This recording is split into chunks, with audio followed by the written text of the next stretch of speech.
Bismillahirrahmanirrahim. Assalamualaikum warahmatullahi wabarakatuh. Nama saya Dini Adrian. Saya akan menjelaskan pengertian teori humanistik.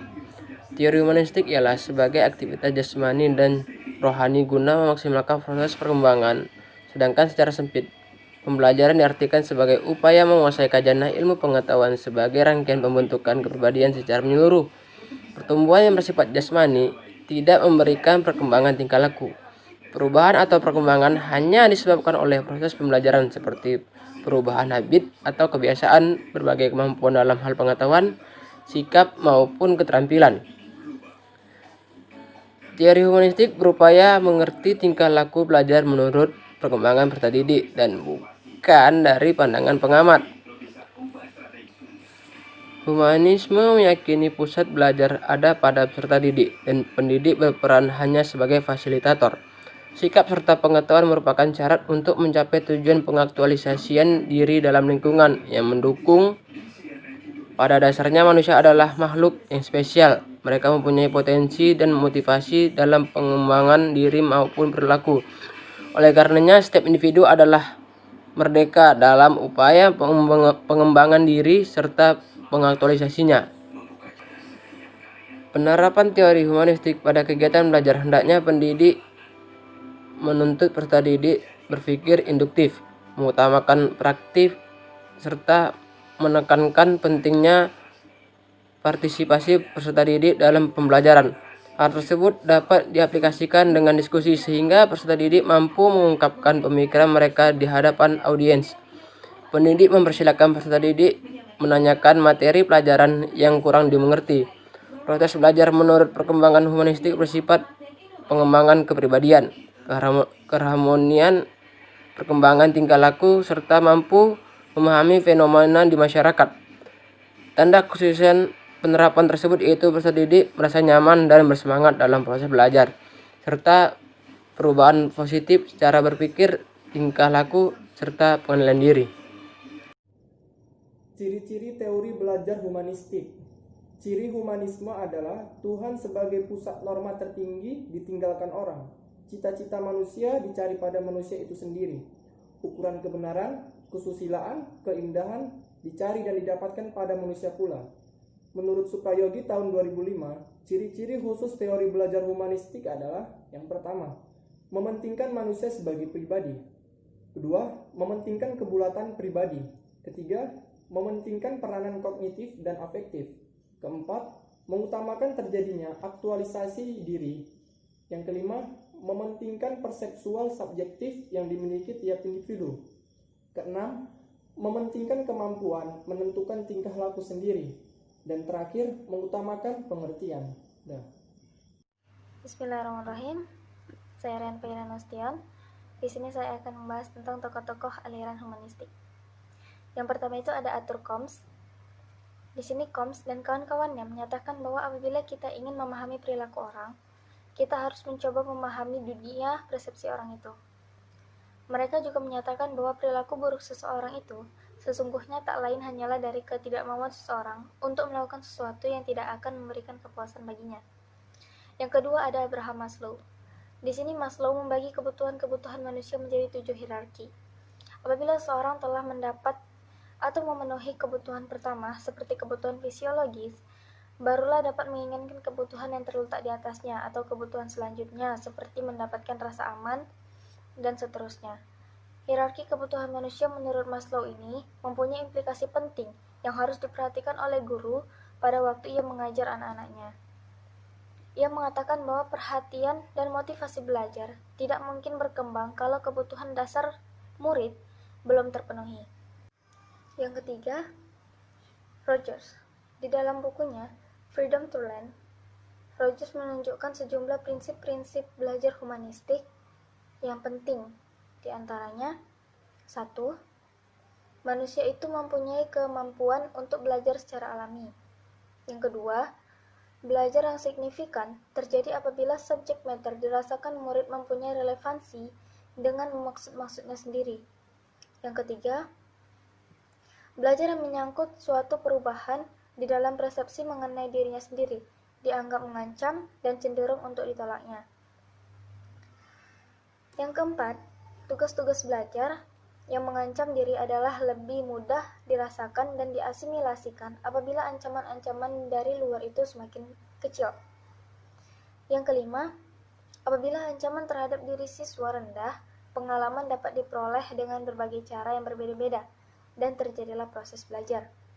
Yang keenam, belajar yang bermakna diperoleh siswa dengan melakukannya. Yang ketujuh, belajar yang diperlancar apabila siswa dilibatkan dalam proses belajar dan ikut bertanggung jawab terhadap proses belajar tersebut. Yang kedelapan, belajar atas inisiatif diri sendiri yang melibatkan pribadi siswa seutuhnya, baik perasaan maupun intelek.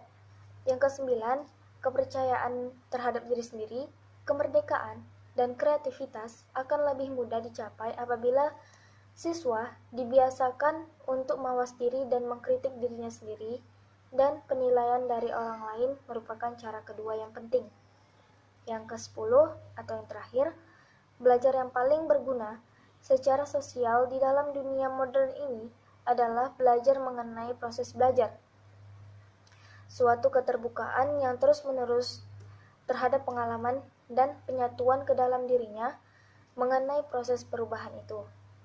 Yang keempat, ada Colt. Selain Rogers yang menceritakan atau menjelaskan sejumlah prinsip-prinsip belajar humanistik, Colt juga membagi tahapan belajar menjadi 4 tahapan, yaitu pengalaman yang konkret, pengamanan aktif dan reflektif, konseptualisasi, dan eksperimentasi aktif. Mungkin itu saja yang bisa saya jelaskan. Terima kasih. Saya Alvira Asri Borpurba akan menjelaskan mengenai model pembelajaran teori humanistik. Jadi, terdapat 4 model pembelajaran dalam teori humanistik ini. Yang pertama, Humanizing of the Classroom. Teori ini dicetuskan oleh John P. Miller yang lebih terfokuskan pada model pendidikan afektif. Model pembelajaran ini dilatar belakangi oleh kondisi sekolah yang otoriter serta tidak manusiawi, sehingga banyak menyebabkan peserta didiknya yang putus asa hingga pada akhirnya melakukan bunuh diri. Jadi perubahan yang dilakukan dalam teori ini tidak hanya terbatas pada substansi materi saja, melainkan pada aspek metodologis yang dianggap sangat manusiawi. Model pembelajaran teori humanistik yang kedua adalah active learning. Jadi teori ini dicetuskan oleh Melvin L. Silberman. Beliau mengatakan bahwa belajar dengan mendengarkan saja akan cepat lupa. Belajar dengan mendengarkan dan melihat akan sedikit ingat. Belajar dengan mendengar, melihat, serta mendiskusikan dengan siswa lain akan paham. Dan belajar dengan mendengar, melihat, mendiskusikan dengan siswa lain, serta melakukan langsung akan memperoleh pengetahuan dan keterampilan. Jadi cara terbaik untuk menguasai pembelajaran yang terbagus adalah dengan mengajarkannya. Menurut teori ini, belajar aktif merupakan langkah cepat, menyenangkan, serta menarik perhatian anak didik. Model pembelajaran teori humanistik yang ketiga adalah quantum learning. Jadi, quantum learning ini mengasumsi bahwa jika siswa mampu menggunakan potensi nalar serta emosinya dalam pembelajaran secara jitu, maka dia akan mampu meraih prestasi yang tak terduga. Dengan metode belajar yang tepat, siswa akan memperoleh prestasi yang berlipat ganda. Salah satu konsep dasar dalam metode ini adalah belajar itu harus mengasyikkan dan berlangsung dengan suasana yang menyenangkan, sehingga pintu masuk informasi-informasi baru akan lebih terekam dengan jelas. Selanjutnya, quantum teaching, yang merupakan bagian dari quantum learning, yaitu usaha untuk mengubah suasana kelas yang monoton dan membosankan menjadi suasana kelas yang meriah dan gembira dengan memadukan potensi fisik, psikis, serta emosi siswa menjadi satu kesatuan yang integral. Model pembelajaran teori humanistik yang terakhir adalah the accelerated learning. Jadi teori ini merupakan pembelajaran yang dipercepat. Pemilik konsep ini, Dave Meir, beliau menyarankan kepada seluruh guru untuk mengelola kelas menggunakan 4 pendekatan yang disingkat dengan SAFI. SAFI itu somatik, auditory, visual, dan intelektual. Jadi pendekatan dengan somatik ini, yakni belajar dengan bergerak dan berbuat. Belajar dengan auditory, yaitu belajar dengan berbicara dan mendengarkan. Belajar dengan visual, yakni belajar dengan mengamati dan menggambarkan. Dan yang terakhir, Belajar dengan intelektual, yakni belajar dengan pemecahan masalah serta melakukan refleksi. Nama saya Sali Jahari, saya akan menjelaskan tentang kelebihan dan kekurangan teori humanistik. Kelebihan teori humanistik: 1. Bersifat kepribadian. Siswa merasa senang berinisiatif dalam belajar. Guru menerima siswa apa adanya, memahami jalan pikiran siswa. Siswa yang berusaha untuk agar yang lambat mampu mencapai aktualisasi diri dengan sebaik-baiknya dan mempunyai pengaruh dan yang signifikan pada ilmu psikologi, selalu mengedepankan akan hal-hal yang bernuansa demokratis. Suasana pembelajaran yang saling menghargai, adanya kebebasan dalam berpendapat, kebebasan mengungkapkan gagasan. Kekurangan teori humanistik: proses belajar tidak akan berhasil jika tidak ada motivasi dan lingkungan yang mendukung. Sulit diterapkan dalam konteks yang lebih praktis. Peserta didik kesulitan dalam mengenal diri dan potensi-potensi yang ada pada diri mereka. Teori humanistik tidak bisa diuji dengan mudah dan banyak konsep dalam psikologi humanistik. Namun, secara aplikatif, seorang pendidik tanpa disadari bisa dipastikan pernah mempraktekkan berbagai teori-teori belajar berikut.